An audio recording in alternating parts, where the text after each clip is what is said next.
Bom dia a todos ou boa tarde, não sei em que horário vocês vão assistir o vídeo, mas estou aqui para falar um pouquinho com vocês, alunos e alunas. Bom, eu estou com muita saudade de todos vocês.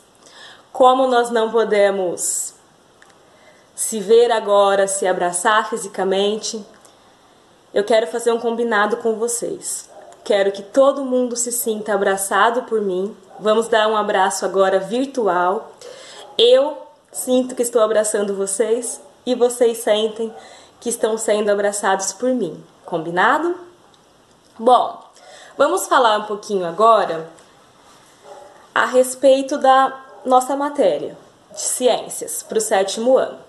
Bom, como que eu planejei a nossa aula online de hoje?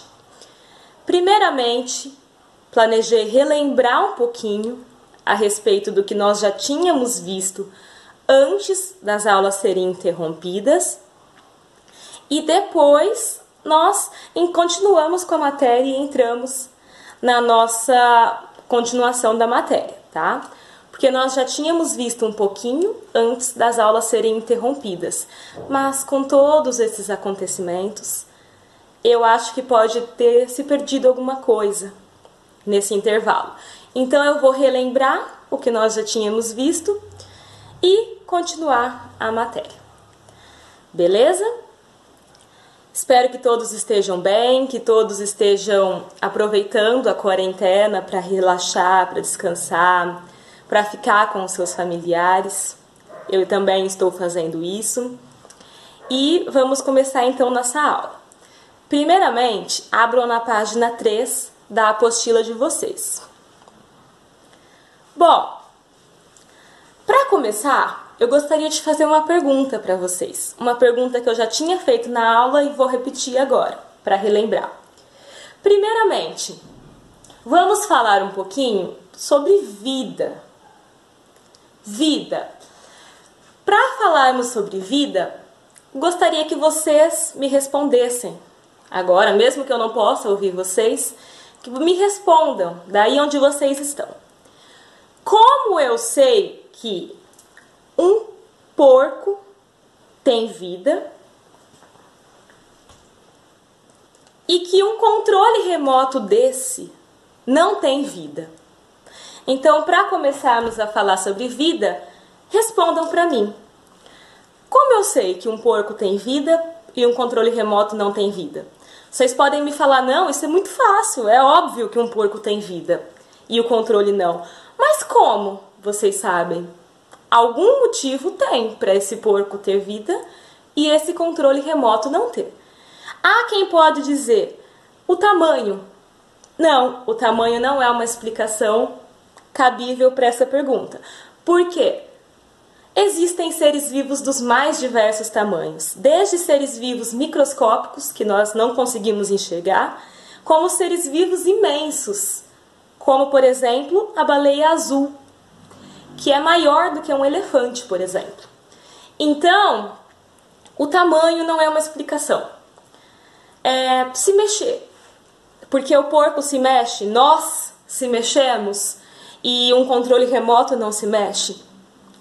Tudo bem, mas há seres vivos que não se mexem, ou pelo menos se mexem tão devagarmente que nós não conseguimos enxergar isso, como é o caso da planta, por exemplo. O girassol ele se move procurando o sol, mas é um processo tão lento que nós não conseguimos enxergar que ele se mexe. Então, o movimento também não é uma resposta para essa pergunta. O que pode ser, então? O tamanho não é, se mexer não é, asa também não é, porque tem seres vivos que têm, seres vivos que não têm. Nariz, boca, nada disso é resposta, porque tem seres vivos que não têm nariz, boca, tem seres vivos que não têm olhos, que não enxergam. Então, no decorrer da nossa aulinha, vocês vão relembrar que nós falamos isso nas aulas também. Primeiramente, vamos voltar lá no tempo onde não existia vida. No planeta Terra, existia uma série de gases. Só que esses gases, eles eram muito diferentes dos gases que nós conhecemos hoje. Esses gases não eram como esses conhecidos. No entanto, as primeiras moléculas orgânicas, o que é moléculas orgânicas? São substâncias que formam ou contribuem para a vida, como é o caso do carbono e do hidrogênio. Essas substâncias não existiam antigamente. E aqueles gases que existiam, juntamente com a radiação solar e descargas elétricas, formaram essas substâncias que contribuíram para a vida. Então foi um processo muito lento. Aqueles gases, juntamente com a radiação solar e com as descargas elétricas, formaram essas substâncias que contribuíram para a vida, como é o caso do carbono e do hidrogênio. E essa biodiversidade dos seres vivos foi aumentando muito. Se eu perguntar para vocês hoje quantos seres vivos nós temos no planeta Terra, vocês não vão conseguir me responder. Nem eu vou conseguir responder para vocês se vocês me perguntarem, professora, quantos seres vivos tem no planeta Terra? Eu também não vou conseguir responder para vocês. Por quê? Porque é um número imenso, impossível de se calcular. Até porque existem seres vivos que podem nem ser conhecidos ainda, que ainda vão ser descobertos pelos cientistas, como é o caso de vários insetos que vêm sendo descobertos. Então, a biodiversidade nada mais é do que a diversidade de seres vivos em uma região. Então, qual é a biodiversidade de seres vivos aqui em Jaboticabal? Se eu perguntar para vocês qual a biodiversidade de... Então, continuando, pessoal, que o meu vídeo deu uma pausada aqui. Continuando o que eu estava falando com vocês, se eu perguntar qual a biodiversidade de Jaboticabal, ou seja, quantos seres vivos há aqui, ninguém vai saber me responder e eu também não vou saber porque é uma quantidade imensa. E esse número de seres vivos só aumenta, tá? Abram agora na página 4 da apostila de vocês. Então, voltando àquela pergunta, como eu sei que um porco tem vida e um controle remoto não tem? A resposta é a seguinte: o ser vivo é composto por células. Então, para ser um ser vivo, é necessário que tenham células no corpo dele. Então, no caso do ser humano, ou de um porco, ou de um cachorro, de uma planta, por que eles são seres vivos? Porque eles são compostos por célula. Então, a célula é a unidade formadora de um ser vivo. O que não há num controle remoto. É por isso que o controle remoto não tem vida. Existem diversas células no mundo. Imaginem o tanto de células que há no mundo. Se eu, por exemplo, sou formada por células, vocês também, um animal, uma planta, imagina quantas células há no mundo. Existem diversos tipos de células. Existem células microscópicas, que não podem ser vistas sem o auxílio de um microscópio, porque elas são tão pequenas que não é possível ser vista sem o auxílio de um microscópio. Então, se eu olhar, eu não vou ver a olho nu. E existem células macroscópicas, que eu consigo enxergar mesmo sem o auxílio de um microscópio. Como é, por exemplo, o caso da minha pele. A minha pele é formada por células que podem ser vistas sem o auxílio de um microscópio, por exemplo. Certo? Essas células, elas possuem os mais variados tamanhos, os mais variados formatos e funções. E os formatos delas são de acordo, é claro, com a função que a célula desempenha. Por exemplo, uma célula muscular, qual a função de um músculo?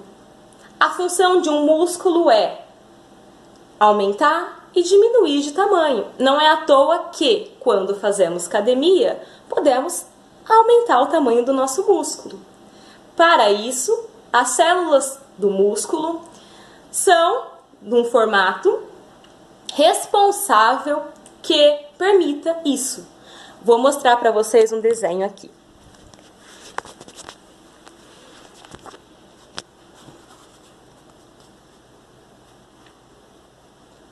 Aqui, por exemplo, essa aqui do meio é uma célula muscular. Vocês podem ver que essa célula, ela consegue aumentar e diminuir de tamanho. Estão vendo? Aqui, por exemplo, uma célula de pele. E aqui é uma célula nervosa. A célula nervosa, essa em formato de estrela, qual a função da célula nervosa? Transmitir informação do cérebro para o corpo e do corpo para o cérebro. Por exemplo, se eu me cortar, vai sair uma informação do meu dedo para o meu cérebro dizendo que eu devo sentir dor, porque eu me cortei. Quem faz isso? As células nervosas do meu corpo, que tem esse formato de estrela. Por que ela tem esse formato de estrela? Para possibilitar a troca de informação entre elas até chegar no meu cérebro. Então, as células possuem os mais diversos tamanhos, formatos, funções. Além disso, existem seres vivos que têm uma única célula no seu corpo inteiro, são chamados unicelulares, ou seja, uma única célula no corpo inteiro, e existem seres pluricelulares, que são formados por mais de uma célula. Então, tem mais de uma célula no corpo inteiro, já é chamado pluricelular. No caso do ser humano, inúmeras células, certo? Além disso, existem seres no qual o núcleo é bem delimitado. Então, a célula tem um núcleo. Esse núcleo ele é delimitado por uma película chamada carioteca. Então, existem seres vivos que têm esse núcleo delimitado pela carioteca, que é responsável por delimitar o núcleo e deixar o material genético guardadinho. Mais para frente eu vou explicar o que é material genético também para vocês. Certo? Então, tem seres vivos que têm a carioteca, que delimita o núcleo, e tem seres vivos que não têm, ou seja, o material genético está lá, jogado dentro da célula, ele não está guardadinho dentro de um núcleo, como é o caso desses outros seres vivos. Então, se o ser vivo tiver a carioteca, ele é chamado de eucarionte. É o caso do ser humano, por exemplo, dos animais, é o caso das plantas. E existem seres vivos que não têm essa carioteca, que delimita o núcleo. Então, o material genético é jogado dentro da célula, como é o caso de uma bactéria, por exemplo. A bactéria não tem essa carioteca. Então, o material dela fica jogado na célula. Certo? Abram agora a página 5 da apostila de vocês. Lá na página 5 da apostila de vocês, tem o desenho das células vegetal, da célula animal e da célula de bactéria. Aqui eu vou mostrar para vocês um desenho para vocês entenderem.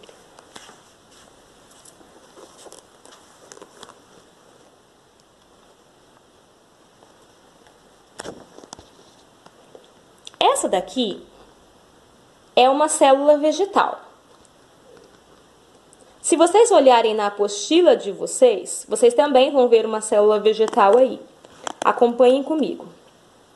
A célula vegetal é essa. E essa é a célula animal. No livro de vocês também tem o desenho de uma célula animal. Vocês conseguem observar, tanto na célula vegetal como na célula animal, que as duas têm uma membrana plasmática. Qual a função dessa membrana plasmática? Essa membrana plasmática, ela tem a função de de separar a célula do restante do ambiente. Ou seja, ela não permite que nada entre na célula e nada sai, com exceção de algumas substâncias que entram e saem da célula. Então, se não fosse essa membrana plasmática, a célula ia se misturar com o restante do ambiente. Então, essa membrana é muito importante, porque ela separa a célula do restante. Ela protege, ela tem a função de proteger a célula. Ela só deixa entrar aquilo que a célula precisa, tá? Depois, nós temos também, nas duas, o citoplasma. O citoplasma, ele é um ambiente aquoso, ou seja, tem líquido dentro do citoplasma. Esse citoplasma, ele é onde acontecem as trocas gasosas dentro da célula, que acontecem também pela membrana plasmática. Dentro desse citoplasma, ou seja, passou pela membrana plasmática, está no citoplasma da célula. Esse citoplasma é onde acontecem as reações da célula, necessárias para que haja vida. Mas no interior ainda tem um núcleo, certo? Tanto na vegetal como na animal. Na de bactéria não tem. Na vegetal e na animal tem um núcleo, e esse núcleo é delimitado pela carioteca. Por isso os animais e as plantas são eucariontes, ou seja, tem carioteca e núcleo, certo? Esse núcleo ele é importante porque ele guarda o material genético. O material genético é onde estão as informações que dizem respeito ao ser vivo. Por exemplo, dentro do meu material genético tem informações que dizem que eu sou baixa, que eu tenho cabelo escuro, que eu tenho pele morena, que eu tenho olho castanho. Então, tudo que vocês podem observar aqui em mim está marcado no meu material genético. Diferente de uma mulher loira, por exemplo. O material genético dela diz que ela é loira. O que não diz no meu. No meu diz que eu sou morena, que tenho cabelo preto. Então, cada material genético guarda as informações daquela pessoa. Por isso que ele é tão importante, o DNA. No caso da bactéria, a bactéria também tem material genético. Só não está dentro do núcleo. Está jogado dentro da célula, certo? Então, no caso da célula de bactéria, ela tem o quê? A célula de bactéria tem material genético, que diz que ela é uma bactéria, que diz que ela vai causar tal doença, se ela causar doença, diz que ela vai ter flagelo. Tudo que a bactéria tem está no material genético da bactéria, só que não está dentro de um núcleo, está jogado lá no citoplasma da bactéria, tá? Então, a grande diferença da bactéria para as plantas e para os animais é justamente essa, que a bactéria ela é composta por uma única célula, enquanto os animais e as plantas são por várias células. E os animais e as plantas têm essa carioteca, que delimita o núcleo onde está o material genético. Já a bactéria não tem isso, tá? Então, essas são as funções dos principais componentes da célula.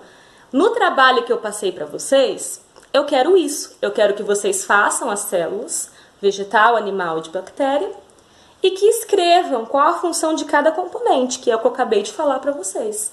Qual a função do núcleo, que é guardar o material genético. Qual a função do citoplasma, que é onde ocorrem as reações dentro da célula. Qual a função da membrana plasmática, que é proteger a célula de tudo que está de fora. É isso que eu quero de vocês no trabalho, tá? Certo. Além disso, pessoal, qual a diferença de uma célula animal para uma célula vegetal. Elas têm diferenças. Elas não têm apenas essas semelhanças que eu passei agora para você. Quais diferenças? Primeira diferença. Célula vegetal tem uma coisa chamada parede celular, que a célula animal não tem. Então, nós, seres humanos e os outros animais, não temos parede celular dentro da nossa célula. Planta tem, tá? Qual a diferença? A diferença é que a célula da planta tem uma proteção a mais do que a nossa. A nossa célula está protegida apenas pela membrana plasmática. A célula da planta tem duas proteções. Uma é a membrana plasmática, que também tem na nossa, e a outra é a parede celular, que além de deixar a célula mais rígida, ela dá uma proteção a mais para a planta. Além disso, a planta tem uma coisa chamada, a célula da planta tem uma coisa chamada cloroplasto, que é o que dá a cor verde para a planta, e também o responsável pela planta fazer fotossíntese. Célula animal não tem, então nós não podemos fazer fotossíntese porque nós não temos cloroplasto nas nossas células. Além disso, célula vegetal tem uma coisa chamada vacúolo, que célula animal não tem. Vacúolo é um local, um vazio dentro da célula, que é responsável por armazenar substâncias. Por exemplo, a planta ela é capaz de armazenar água dentro da célula. Então, se ela estiver num ambiente que não tem água, assim que chove ela armazena água. Mais para frente, quando faltar água, ela vai lá e pega daquele vacúolo. Nós não temos isso. Então, se faltar água, a gente não tem reserva dentro da nossa célula. A gente vai ter que procurar água. Se não achar, a gente morre. No caso dela, não. Ela tem essa reserva para guardar a água para ela se manter viva. Além disso, ela pode armazenar ar, ela pode armazenar outras coisas dentro desse vacúolo, que nós, animais e outros animais, também não podem armazenar, assim como ela. Então, essas são as diferenças. Tinha uma questão que vocês já fizeram que perguntava essas diferenças. Então, as diferenças são, recapitulando, parede celular, que é uma proteção a mais para a planta, cloroplasto, que é responsável pela planta fazer fotossíntese, e vacúolo, que armazena coisas dentro da célula da planta. Nós não temos isso. Certo? Abram agora a página 7 da apostila de vocês.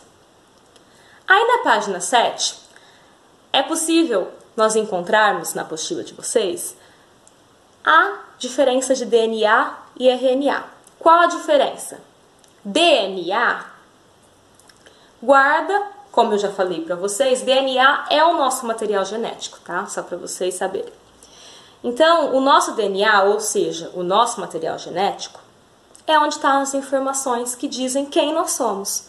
Dizem se nosso cabelo é liso, cacheado, crespo, diz a cor do cabelo, diz a cor da pele, diz o nosso tamanho, diz se nós somos gordos, magros, diz tudo. Diz se eu sou mulher, se eu sou homem. Então, tudo está no meu DNA. No caso de bactéria, é chamado RNA. Mas tem a mesma função. As informações que dizem que ela é uma bactéria e tudo que ela faz. Certo? Então, a diferença de animal, vegetal e bactéria é que a bactéria é formada por uma única célula. O material genético dela é chamado RNA, que tem as informações dela. Ela não tem aquilo que nós chamamos de carioteca, que delimita um núcleo, então é jogado o material genético. Então essas são as grandes diferenças. Tá, falando de um outro assunto agora, que é chamado de reprodução. O que é reproduzir? Gerar descendentes. Então, o ser humano é capaz de reproduzir, ele é capaz de gerar descendentes. Certo? Existem dois tipos de reprodução. Assexuada e reprodução assexuada. Então, sexuada, assexuada. Dois tipos. Então, pessoal, a diferença entre reprodução sexuada e assexuada é que assexuada ocorre troca de gametas. Então, o macho leva o seu gameta através do espermatozoide, se ele tiver, até a fêmea. Chega lá o material genético, que é o DNA dele, se junta com o da fêmea ou da mulher e forma o descendente. Então, o descendente vai ter informações tanto da mãe como do pai. Então, ocorreu troca de gametas. No caso da reprodução assexuada, não ocorre troca de gametas. Ou seja, é uma fêmea se reproduz sem o auxílio de um macho. Então, gera clones. Tem um caso na página 8 de vocês, partenogênese. É um exemplo disso. Um animal aquático chamado hidra, ela faz reprodução assexuada, ou seja, ela não precisa do macho. O que ela faz? Ela gera clones. Por que clones? Porque vai ser exatamente como ela, não vai ter informação diferente dela. Então, a hidra, ela vai gerar clones sem o macho, tá? Essa é a diferença. A assexuada tem macho e fêmea, troca de gametas. No caso da assexuada, não tem isso, são clones, tá?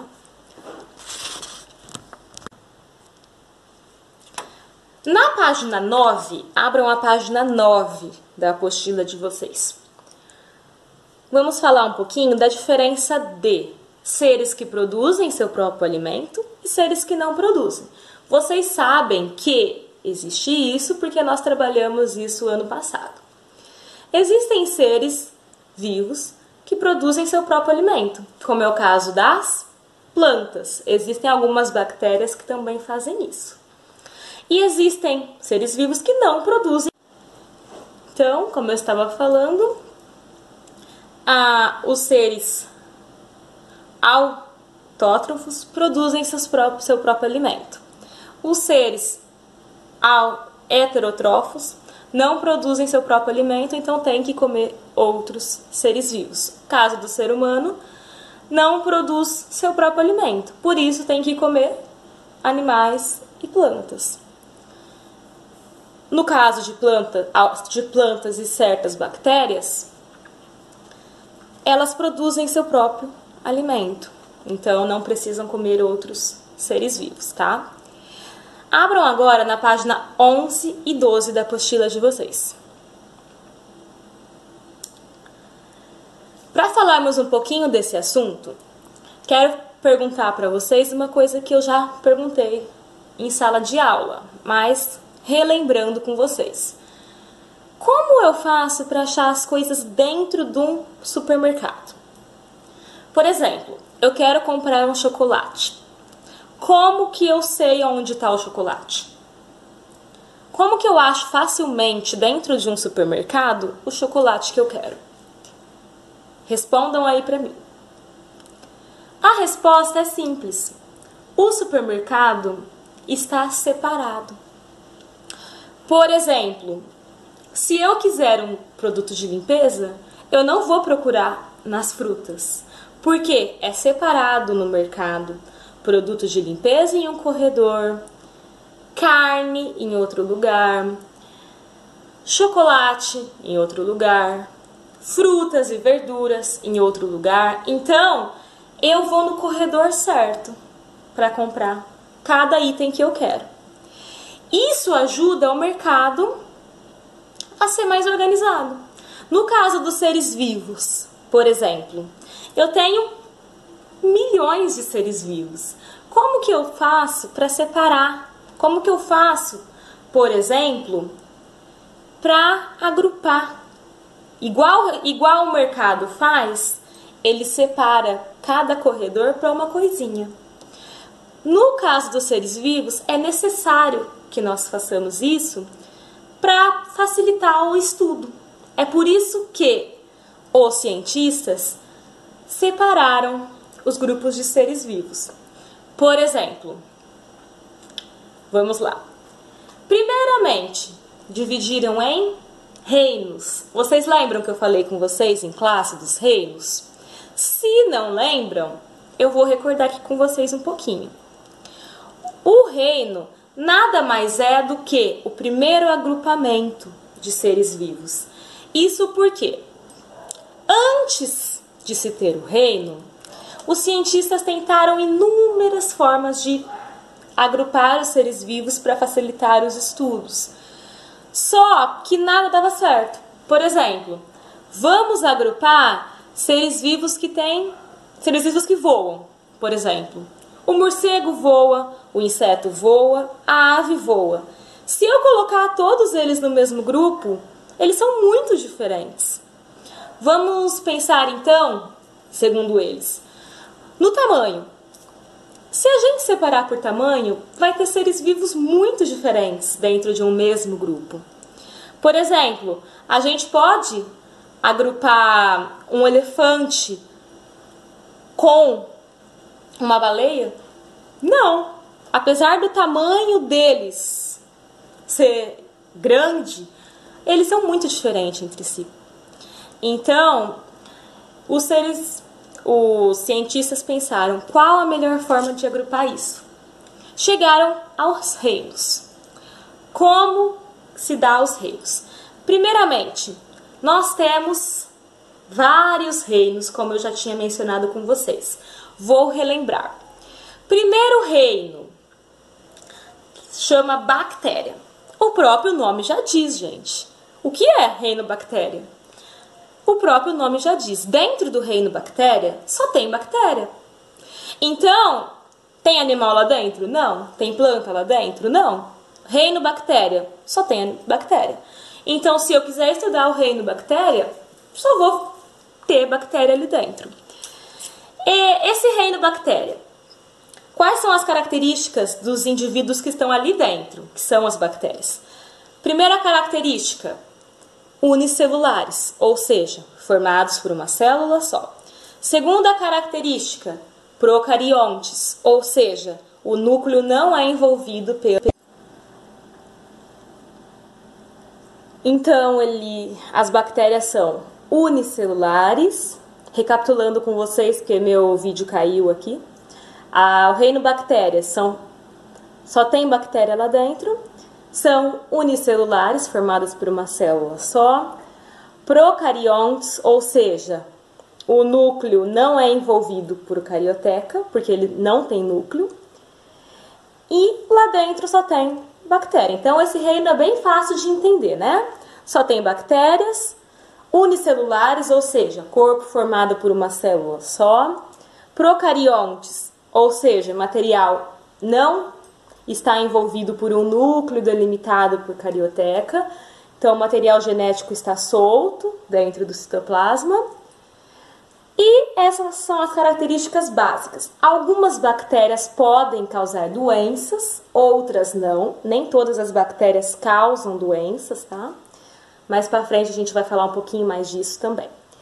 Existe um outro reino que esse eu não mencionei com vocês ainda, vou mencionar agora, que é o reino Arqueobactéria. Reino Arqueobactéria, tá no livro didático de vocês na página 13. É um reino que também inclui bactéria.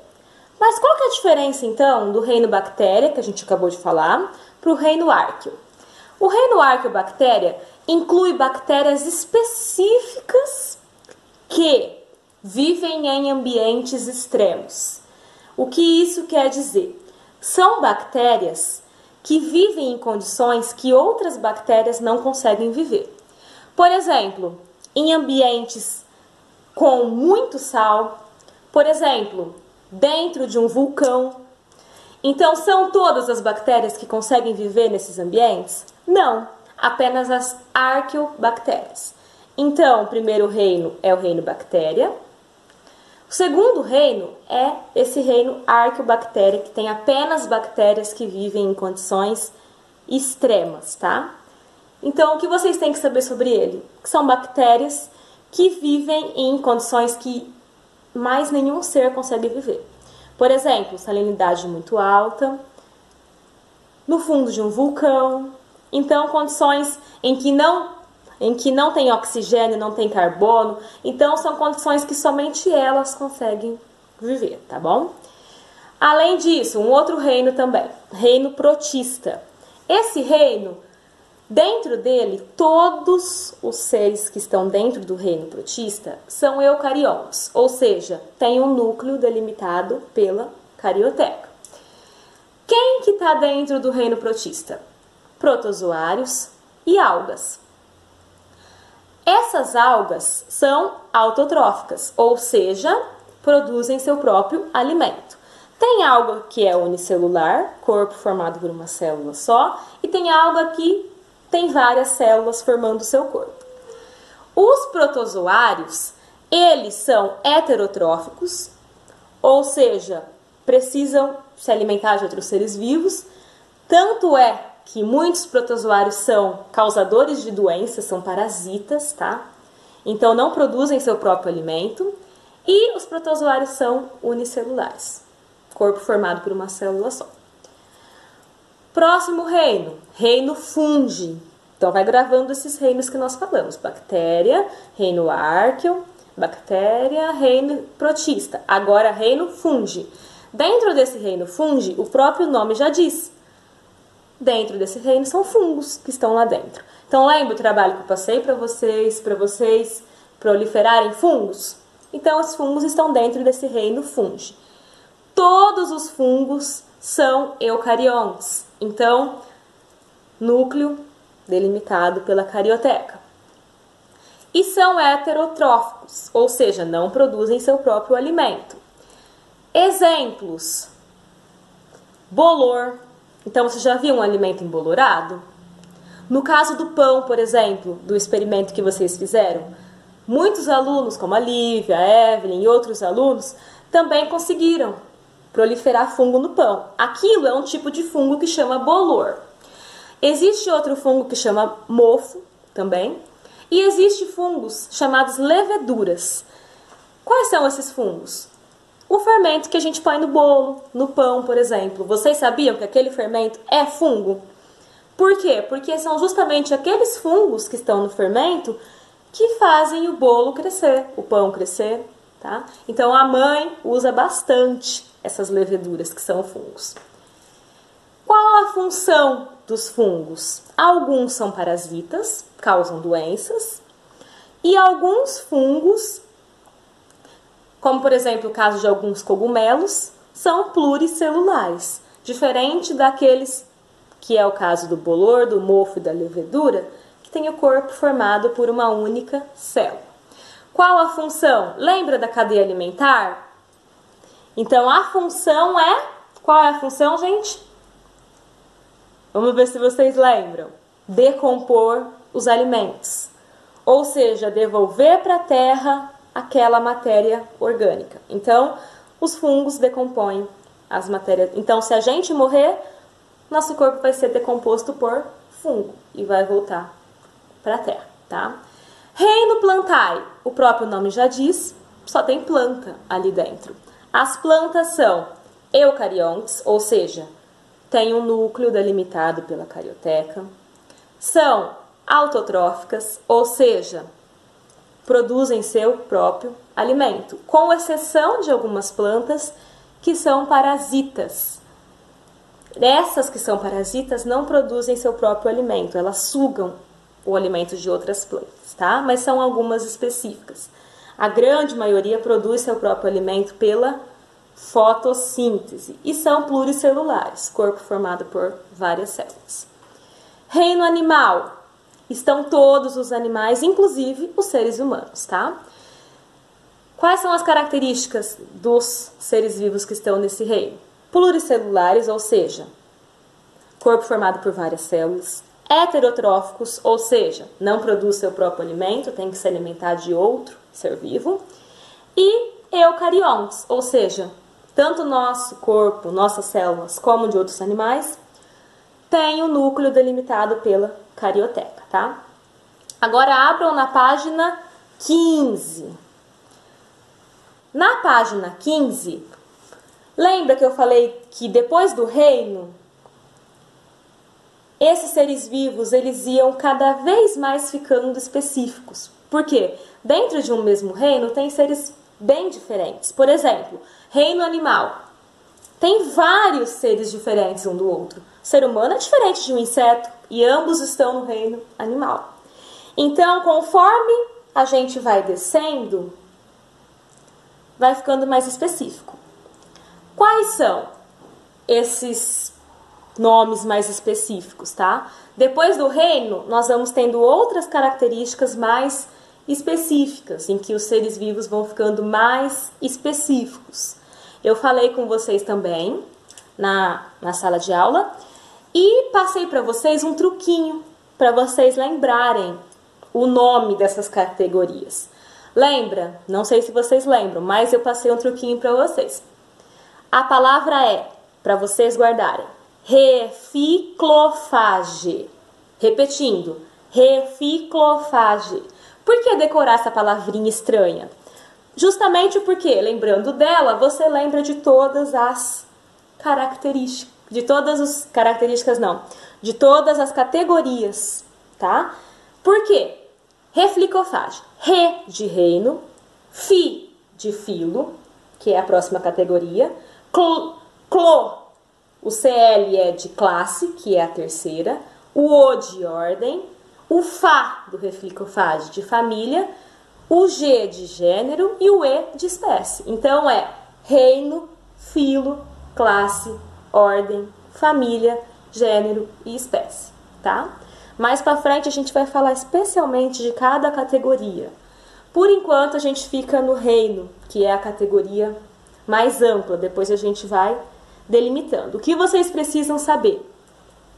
Que o gênero e depois a espécie são os mais específicos. Dentro da espécie humana, só tem ser humano, tá? Dentro da espécie de onça pintada, só tem onça do tipo pintada. Então tá bem específico, tá? O gênero é onça, tá todas as onças. A espécie é somente onça pintada, tá? Tá. E por que eu falei isso para vocês? Porque, para relembrar uma outra coisa que nós também tínhamos estudado. Eu estou relembrando um pouquinho rápido, porque nós já falamos sobre isso, tá? É o nome científico. Por que estudar nome científico? Justamente porque, imagina você, um cientista, estudando um texto gigantesco. Você quer estudar sobre cachorro. Você não sabe do que está falando aquele texto. O nome científico é importante por isso. Você lê o nome científico, você sabe do que o texto está falando, de qual ser vivo está falando, tá? O que é nome científico? O nome científico serve justamente para nomear o gênero e a espécie de um ser vivo. Então, todo ser vivo tem um nome científico.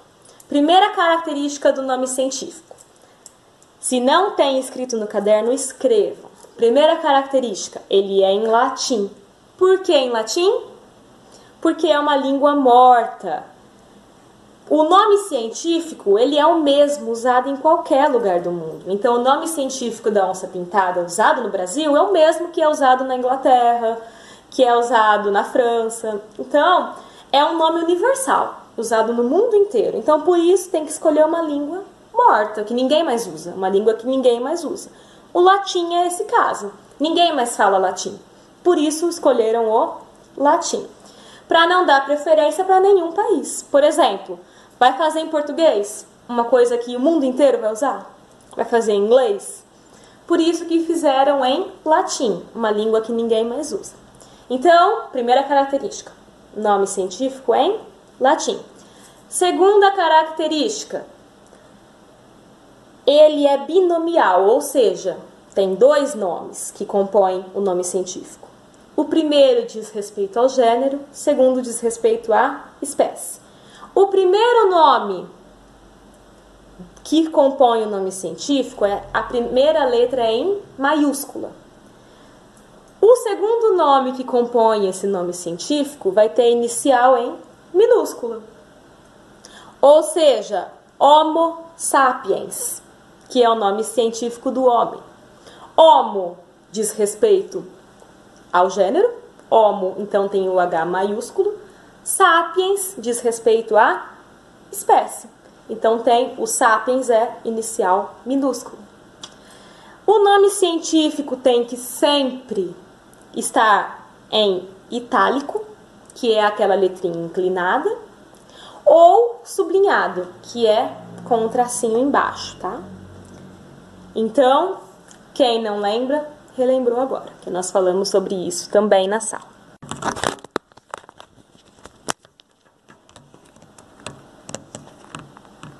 Agora, vamos falar um pouquinho sobre bactéria.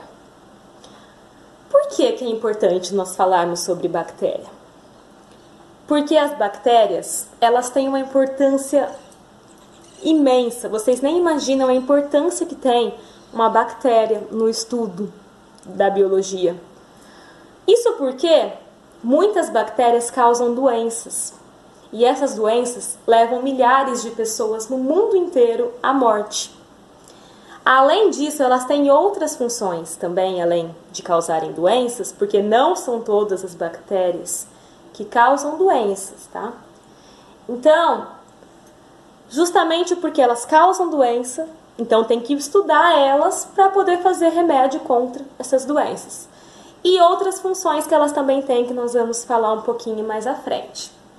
Mas vamos focar um pouquinho nas bactérias que causam doenças, naquelas que causam doença.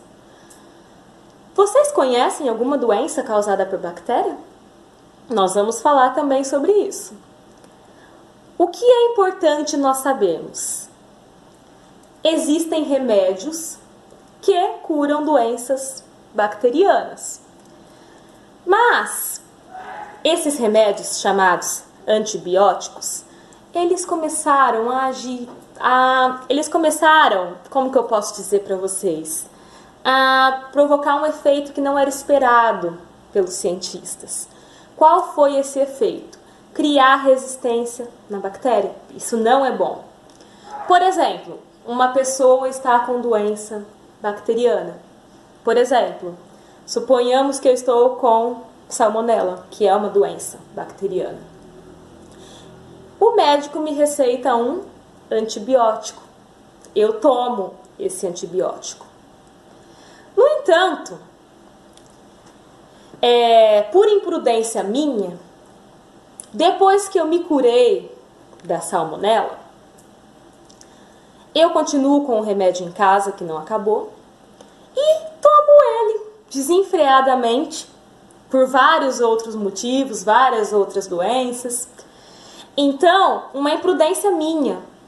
Por que eu falo isso? Porque muitos seres humanos fazem isso.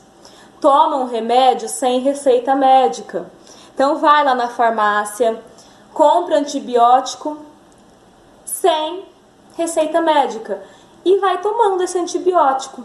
Toma dosagem maior do que é para tomar. Então, o médico fala, é 1 comprimido por dia. A pessoa pensa, mas se 1 já é bom, vou tomar logo 4. Isso é bom? Não. Por quê? Porque vai fazer a bactéria criar resistência. O que é resistência? A bactéria vai ficar forte contra esse medicamento. Então, tomei esse medicamento agora que eu fiquei doente. Resolveu. Sarei da minha doença.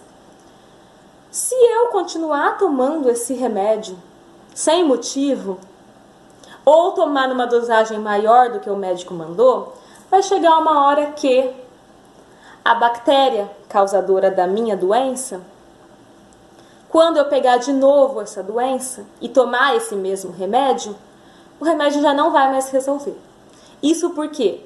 Porque por imprudência do ser humano, tomando o remédio sem necessidade, dosagem maior do que o médico manda, faz a bactéria ou outros agentes, ficarem resistentes. Isso aquele remédio já não mata mais a bactéria, já não interfere mais no funcionamento da bactéria. E é onde surge um grande dilema para os cientistas. Por quê? Porque eles têm que criar outro medicamento para conter aquela bactéria, e nem sempre isso é possível. e a pessoa vai continuar doente, então vai surgir uma série de complicações, tá? Então isso é muito importante, por quê que eu tô falando isso para vocês? Porque tem questões na página 21 que é para vocês responderem, tá? Então depois do nosso vídeo, depois que vocês assistirem nossa aula, não esqueçam de responder as questões da... Então não esqueçam de fazer as questões da página 21, tá? Abram agora na página 22 da apostila de vocês. Vamos falar mais um pouquinho sobre bactérias. Primeira pergunta que eu tenho para fazer para vocês. O que já sabemos dela? Porque nós falamos um pouquinho dela enquanto nós estávamos falando sobre seres vivos, sobre os reinos. Primeira coisa que sabemos sobre ela. As bactérias são unicelulares, ou seja, corpo formado por uma célula só. Segunda coisa que sabemos sobre as bactérias. Elas são procariontes, ou seja, não têm um núcleo delimitado pela carioteca. Mais uma coisa que sabemos sobre elas. Algumas são capazes de causar doenças nos seres humanos, em plantas, em seres vivos, né? Certo. Não são todas as bactérias que fazem isso? Não. O que mais sabemos sobre elas? Muitas estão ficando resistentes a medicamentos. Além disso, o que sabemos sobre ela? Que são muito numerosas. No entanto, tem algumas coisas que nós não sabemos ainda, que eu vou passar para vocês. Por exemplo, que algumas gostam de viver isoladas e algumas gostam de viver em colônias de bactérias, ou seja, grupamentos de bactérias. Mais uma coisa que vocês também precisam saber. Eu cheguei a comentar também na sala, mas não lembro. Não sei se vocês lembram sobre isso. Elas têm 0,001 milímetro de comprimento. Então, imagina 1 milímetro dividido por 1000. 1 milímetro, pega 1 milímetro, divide em 1000, é o tamanho de uma bactéria. Então, para enxergarmos ela, precisamos de um microscópio, tá? Além disso, elas têm uma capacidade de adaptação muito grande ao meio. Elas se adaptam rápido ao meio ambiente que elas estão vivendo. E também, elas são um dos primeiros seres vivos que surgiram no planeta Terra. Então, elas são muito antigas. Além disso, aí no livro de vocês, tem um desenho de uma bactéria. Olhem ele. Vou mostrar para vocês também.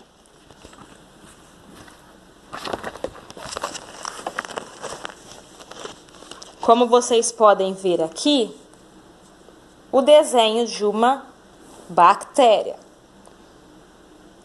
Como vocês podem observar, a bactéria não tem um núcleo. Então, por isso que ela é procarionte. Ela não tem um núcleo delimitado pela carioteca. O material genético dela é espalhado pelo citoplasma. Então, ela tem citoplasma, que é esse meio aquoso. Ela tem material genético que está espalhado pelo citoplasma, vocês podem ver. Algumas têm flagelo, não está marcado nessa.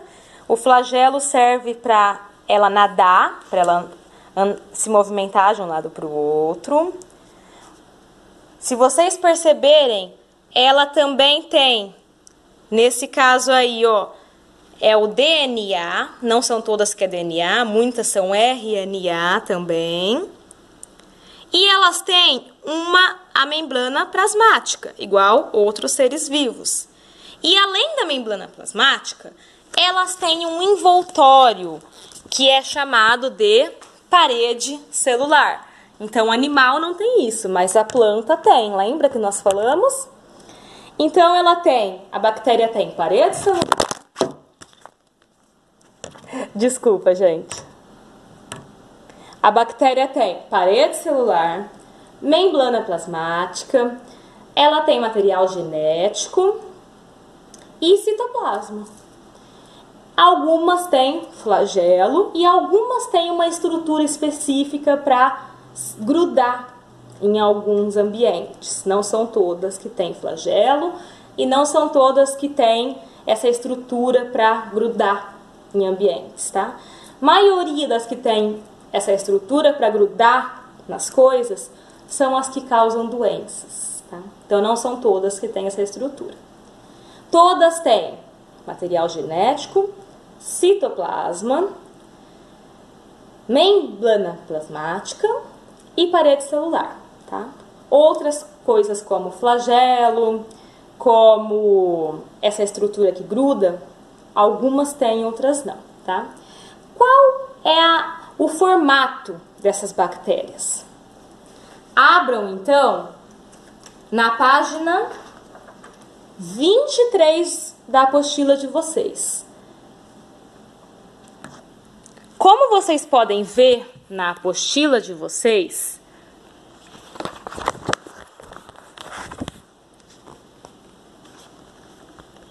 tem bactéria redonda em formato de círculo, que se chama coco.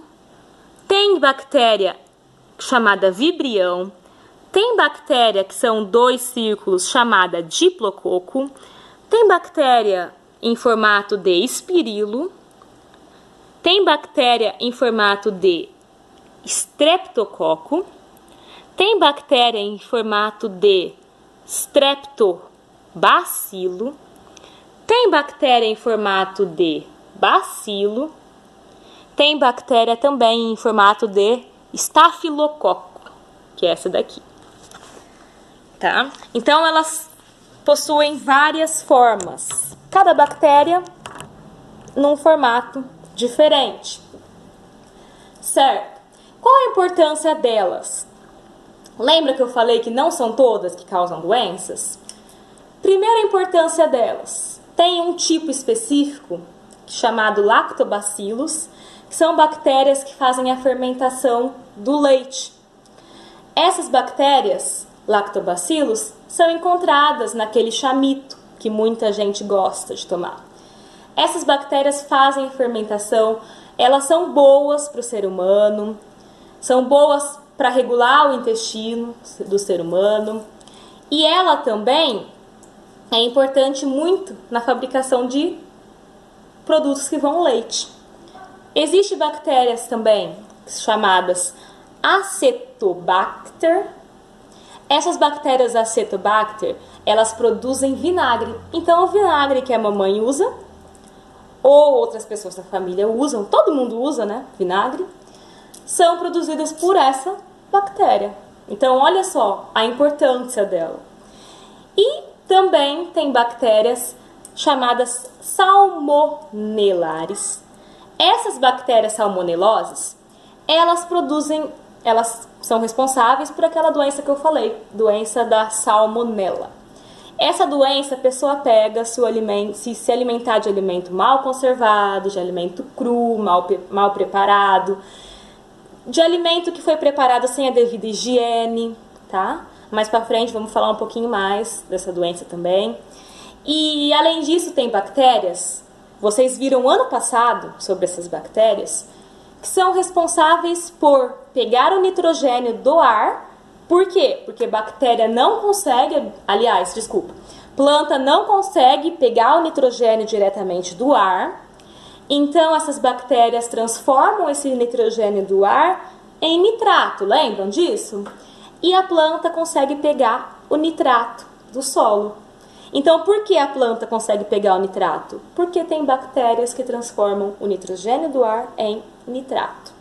Sem essas bactérias, a planta não conseguiria absorver o nitrogênio. E aí outros seres vivos que comem a planta também absorvem esse nitrogênio, tá? Abram agora na página 24 da apostila. Na página 24, podemos ver algumas doenças causadas por bactéria. Primeira é pneumonia. Com certeza muita gente ouviu falar dessa doença. Essa doença é causada por bactéria e ela ataca os pulmões, causa febre, causa tosse.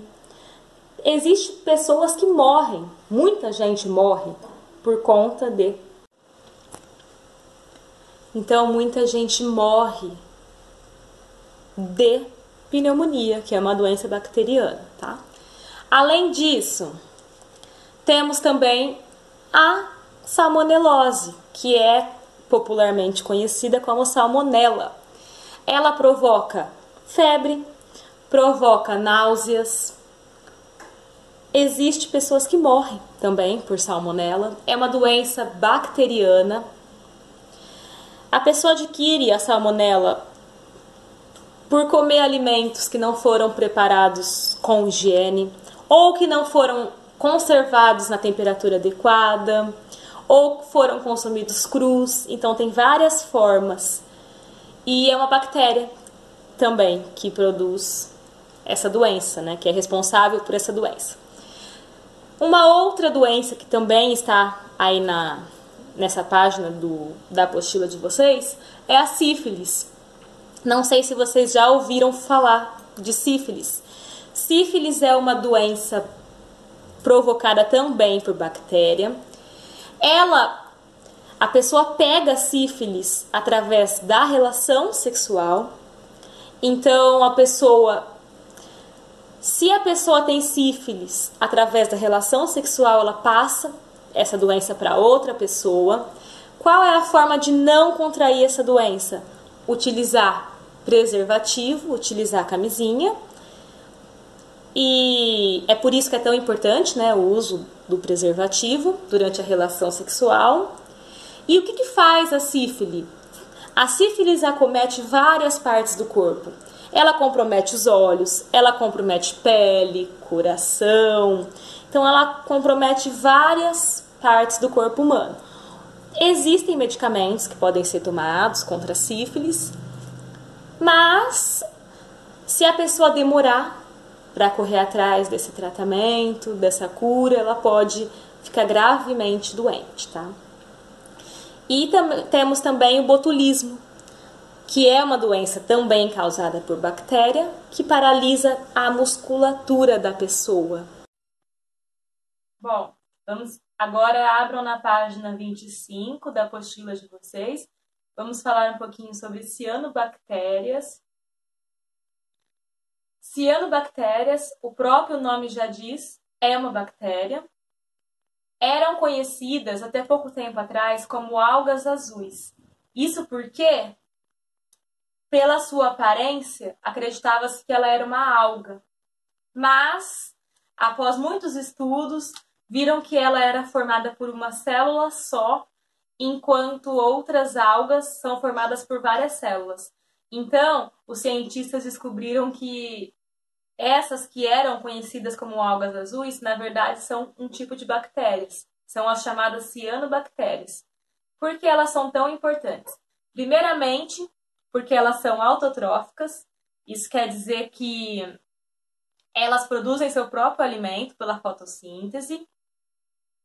Então, ela é capaz de produzir muito oxigênio. Além disso, ela também serve de alimento para seres aquáticos pequenos e eles, por sua vez, vão fazer parte da cadeia alimentar, como vocês podem ver aí na página 25 da apostila de vocês. Agora, abram na página 26, 27 e 28.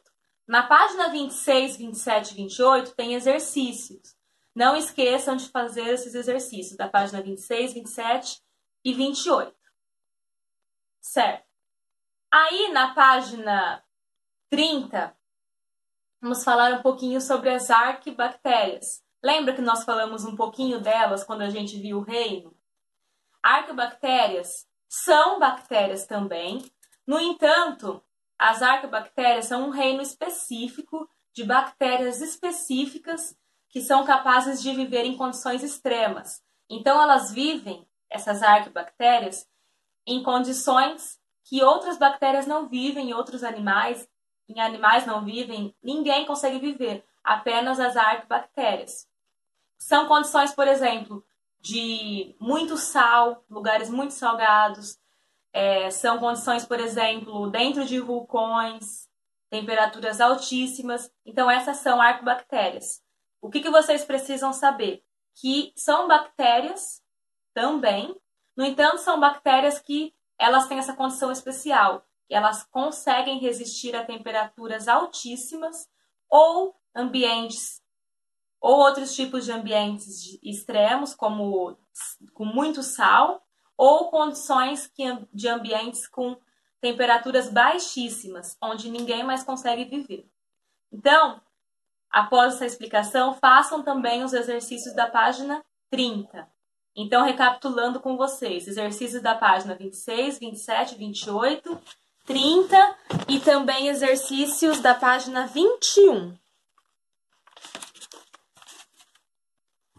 Essa foi a nossa aula de hoje, então. Me despedi de vocês. Muitos beijos, muitos abraços. Fiquem com Deus.